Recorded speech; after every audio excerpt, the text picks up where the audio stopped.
We'll see you later.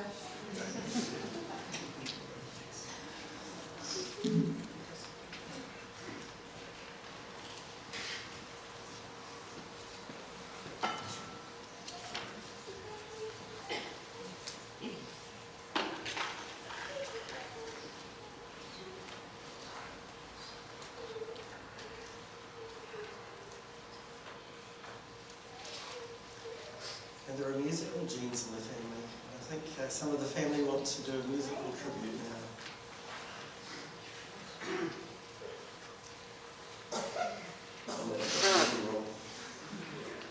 Oh, and Ashley and Haley. Ashley and Haley.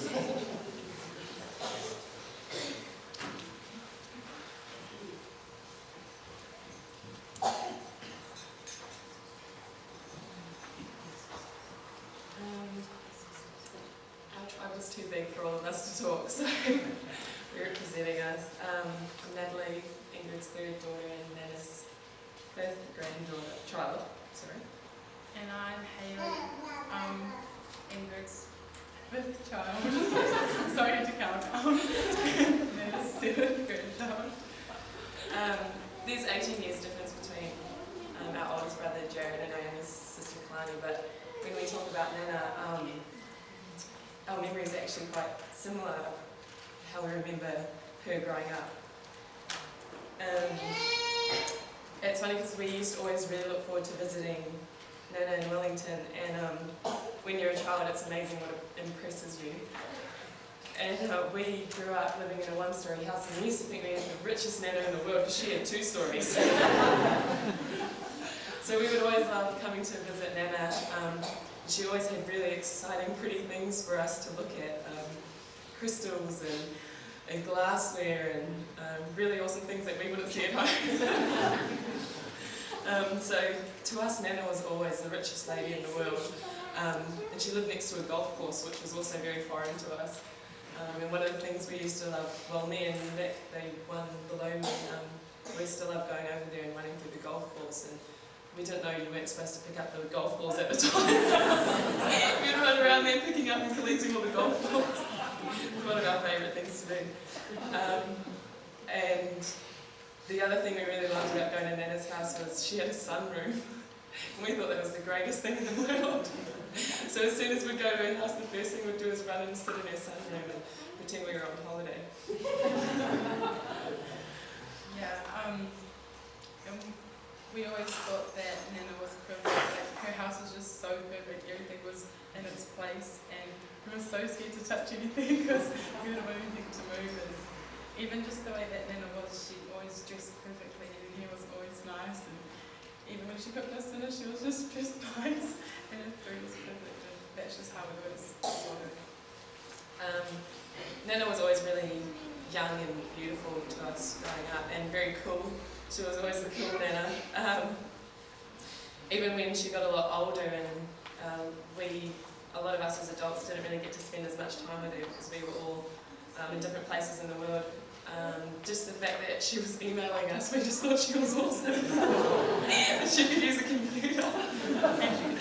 And she had a cell phone, so we would text her, and I would sometimes joke, and I think the rest of us we would sort of joke with our friends, like, oh, just texting her, and oh, yeah, how is she? Oh, she's in her 80s. She just said XO at the end of her text. Just also how Nana would always go on her girls' trips, and the last time I saw her outside of New Zealand, she actually came to Brisbane on a girls' trip, and that sort of always just cracks me up. And for anyone that came over to the house, there was a photo on display of her with her girlfriends at Dracula's. That was only a few years ago. And we went and visited with her, and she was telling me and the youngest Kalani just stories as usual. We all love Nana's stories. And her and I think it was Eileen's sister were making jokes about how they were supposed to go to elderly classes, and they were like, oh, we don't have to go to that, there's no need for us to go to that. And we just thought it was always funny. She was always just so young and cool to us.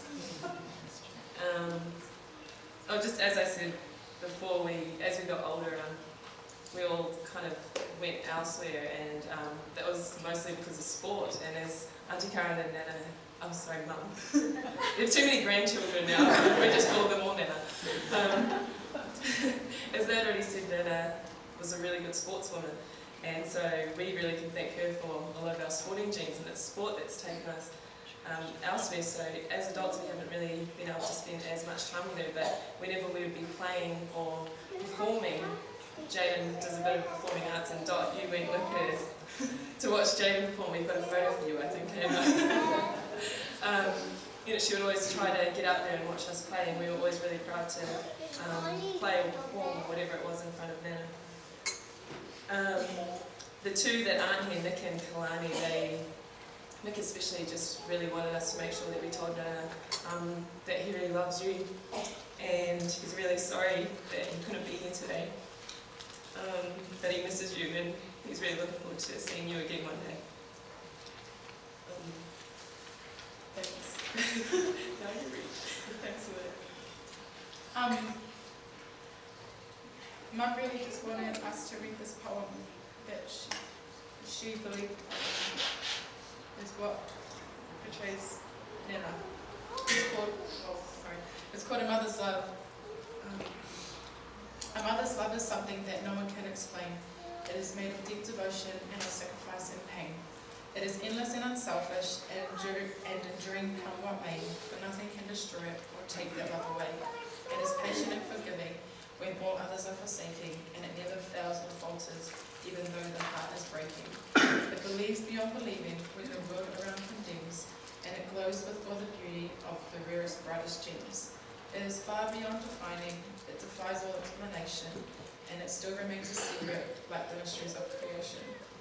A many splendid miracle man cannot understand, and another wondrous evidence of God's tender guiding hand. We love you, Nana, and we can't wait to see you again one day. We know that we will. Love you, Nana.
her mother, grandmother and great-grandmother. I need to apologise to Joanne and Jill. I meant to acknowledge you at the beginning too. I had it written down here and skipped over it. Would you like to come? This is John Rainford's daughters.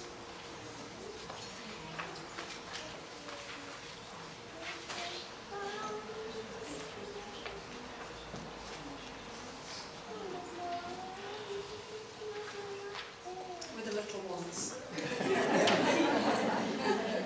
Your mother is always with you. She's the whisper of the leaves as you walk down the street. She's the smell of certain foods you remember, flowers you pick, the fragrance of life itself. She's the cool hand on your brow when you're not feeling well. She's your breath in the air on a cold winter's day. She's the sound of the rain that lulls you to sleep, the colours of a rainbow. Your mother lives inside your laughter. She's your first love, your first friend. Nothing on earth can separate you. Not time, not space, not even death.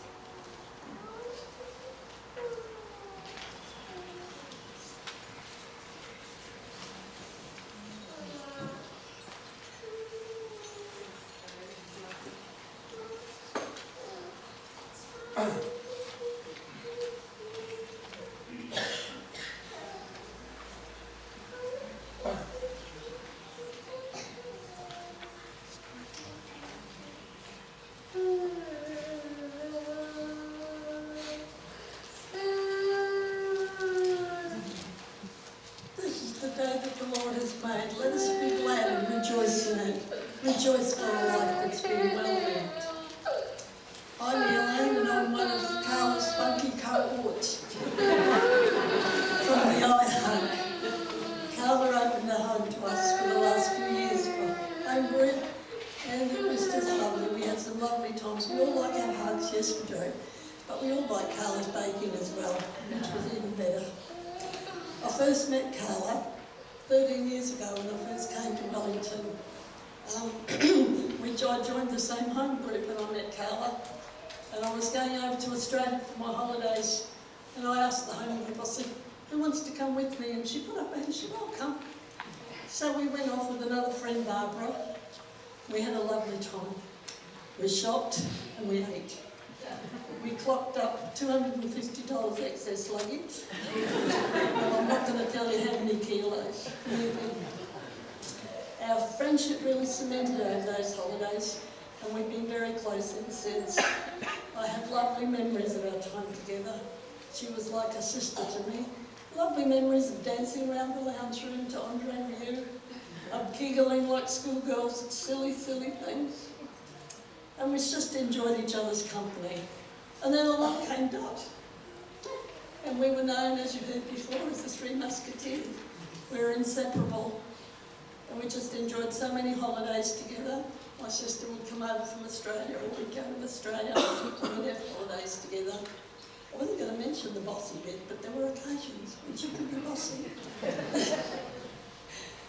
Dot became Possum, old Dot Possum. Carla became Floss.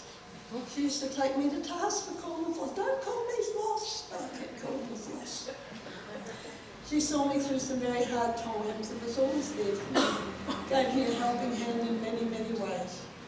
Her sulky tear-ducts were always a bit of a blight to her, because she could cry at the drop of a hat. But that was only because she cared. We used to tease her about them, and she just laughed between the tears. When I first met Joe, she went, oh, who's this fella, you know?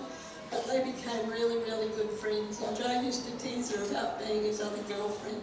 So she'd boss him, she'd tell him off for doing that, she'd tick him off well. Carla was a lady. She was always immaculate, with the hair and the makeup in place.